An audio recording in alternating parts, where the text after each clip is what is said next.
Scientists in China have used a breakthrough technology to grow new ears for 5 children born with an ear defect called Microtia.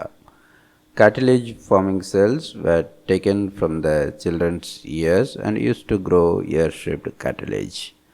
Microtia is external ear malfunction that can seriously influence the psychological and physiological well-being of affected children. The scientists used CT scanning and 3D printing to build a biodegradable scaffold that perfectly matches the 3D structure of the healthy ear of each of 5 children affected with microtia. The mold was filled in with cartilage cells taken from the children's deformed ear that were further grown in the lab. Over 12 weeks, the cells started to grow into the shape of the mold. This ear mold was then grafted onto the children. The children started getting natural looking ear over time.